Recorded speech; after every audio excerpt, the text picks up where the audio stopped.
On the morning of July 1st, 1863, the people of Carlisle began gathering and conversing in the town square.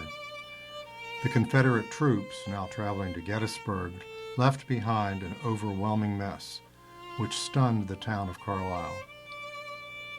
There were approximately 8,000 Confederate troops stationed in or around Carlisle for 3 days.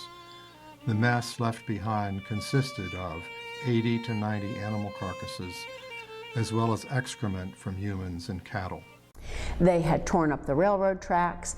They had burned the telegraph poles and torn down the telegraph wires, of course, and then when they tore up the railroad tracks, they took the tracks and heated them and bent them so they would be harder to put back together again. They had burned the railroad trestle that went over the Letort, so there was a lot of cleanup to be done.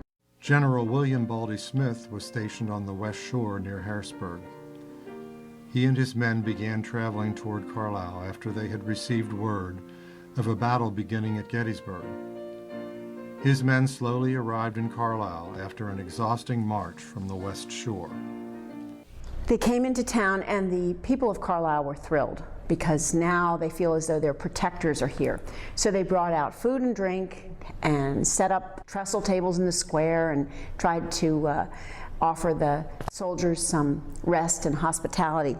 Shortly after arriving in Carlisle, word spread through the town that the rebels were coming. The cavalry of Jeb Stuart was trying to find the location of General Ewell. Stuart and his troops had been traveling all around Adams and York counties. Stuart's troops finally got word of Ewell being in Carlisle, so they proceeded on towards the town.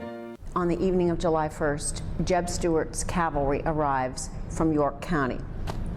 They are totally exhausted.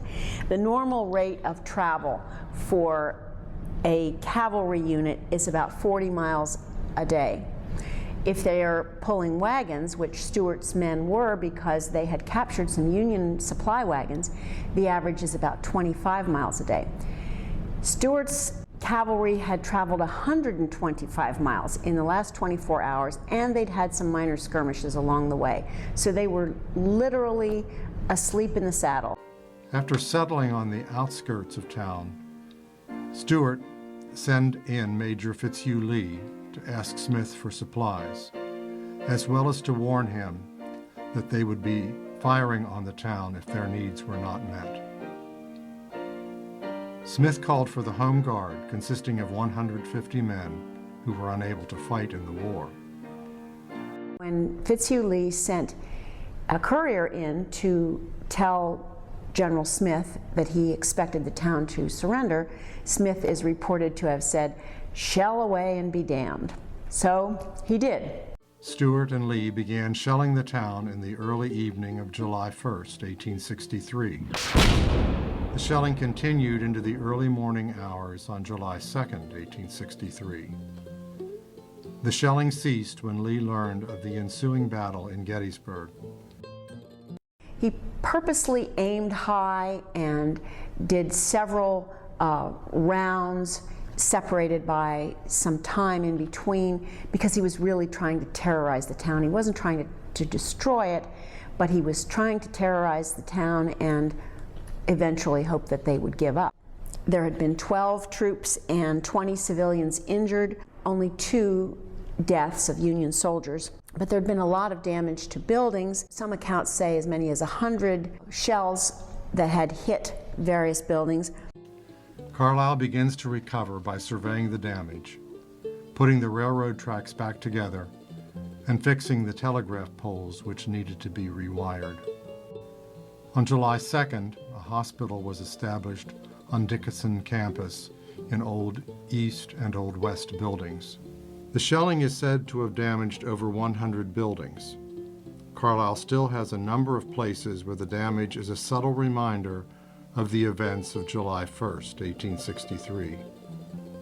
The courthouse, First Presbyterian Church, St. John's Church, 17 to 19 East High Street, 15 West High Street, and East and South College dormitories on Dickinson campus. They are marked today simply with the date July 1st, 1863, and are known as Lee's calling cards. Meanwhile, the Confederate and Union troops headed to Gettysburg, where they would fight in one of the bloodiest battles of the Civil War.